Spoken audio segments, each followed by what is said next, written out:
CSR Vocal, this edition of CSR Vocal, which GRAAM has been facilitating.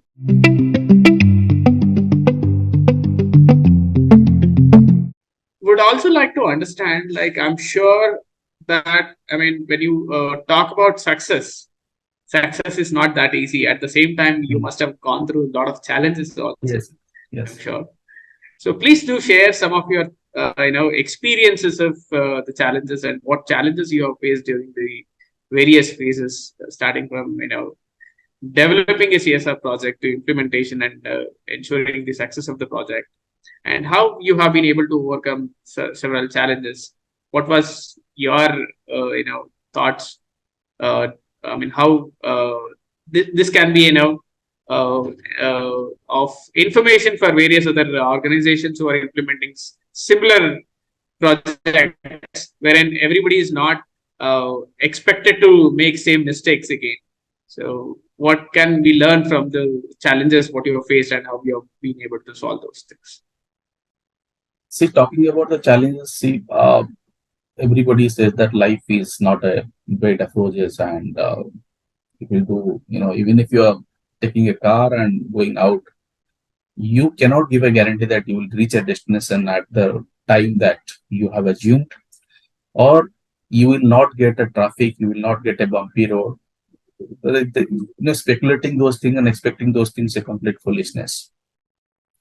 Rather, you should be always, keep those things in a mind that challenges would hamper in such a way that you may ultimately have to shut down your initiative or shut down a project, or maybe you must be mentally prepared that this project could be a failure.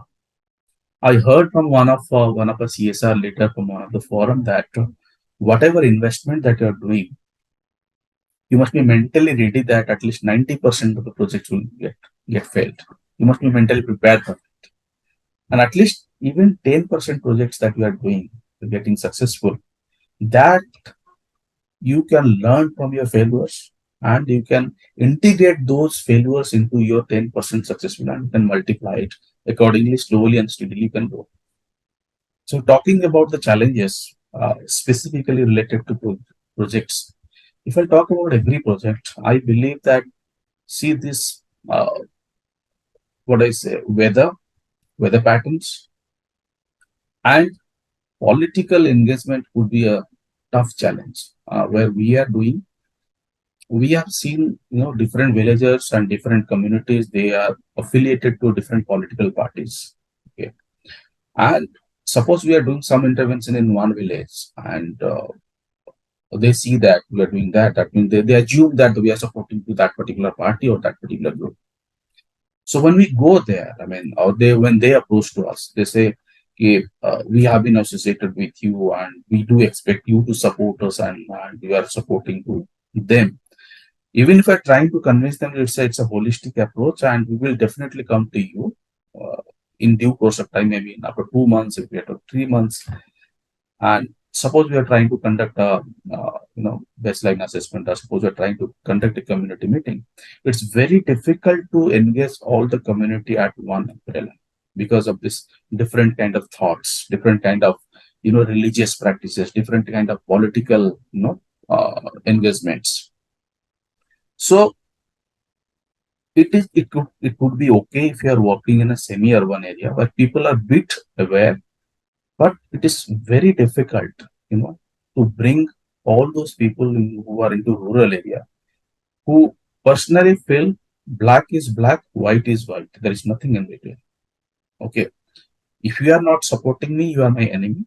If you are not standing me right now with me, that means you are, with my with my opposition.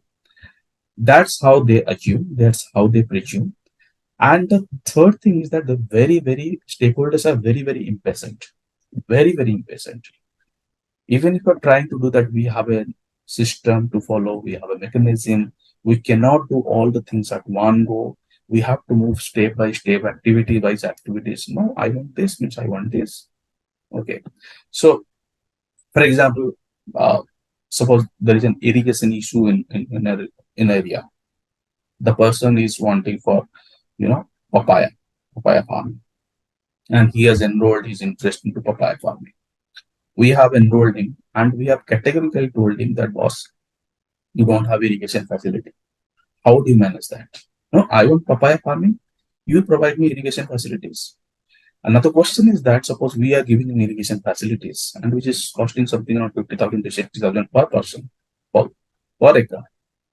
Yeah, if you are targeting 500 farmers, maybe 100,000 farmers, would we be able to provide each and every farmer irrigation facility of 50,000? That's technically not possible. So, it happens like, if you're supporting one cause, there are many multiple aspects which are unknown, unseen. It could come at any time beyond the projected cost and all. So at that time, we generally, what we try to minimize. Okay, irrigation facility will be developed by you. I mean, the farmer. What we can give you the drip pipes and all. We can support you at least that. And whenever we try to, give a commitment to a farmer that we will be able to do that, there is a condition that after your use, that drip will go to somebody else. You cannot keep it with yourself as an asset. And simultaneously, we also put in mind that if we are giving to this farmer, obviously demand will come from others. So we have to mentally prepare that the budget will be impacted. So we have to take all those things into consideration. Based upon that, we have to do the reverse calculation, and we have to convince the board that this project may cost some additional costing, which we can take it either under on any other thing, but this will come, and we have to be mentally prepared for that. So that's how we do not allocate the whole budget at one go. We allocate the budget quarterly. Every time the quarterly meeting happens, the business meeting happens, we do conduct a CSR meeting with the board, with the CSR committee, and we do share the progress of the projects. And we see the situation analysis and everything. And based upon that, we presume that, okay, this project would require a more allocation of funds from a CSR budget, and accordingly we enhance the budget, obviously with the prior approval from the chairman and other CSR committee members. That's how we do it. And one more aspect I just wanted to share with you, that when you're creating some infrastructure facilities, okay, the government, especially when I talk about district administration, they have certain what I say targets given by the government to enhance the infra facilities or whatever required in their own jurisdiction, in their own district. We do respect that. Obviously, we are working there. We do respect that. But when it comes from the district administration office, but boss, you have to do this. They won't understand. They won't understand that we have a budget constraint. They won't understand that by the beginning of the financial year, we have to project something. We have to, plan everything, and all the things has to be recorded. All those things has to be, the report has to be given to SEBI at the end of the year in the form of CSR2. No, they don't understand that. They just understand that, okay, a company is there operating in my district, a company's manufacturing plant is in my district. I mean, you are required to do this. Required to do this. You are required to do this. So that when that commandment comes from the authority, obviously, we should know how to create a balance. Every time saying yes is not a right approach.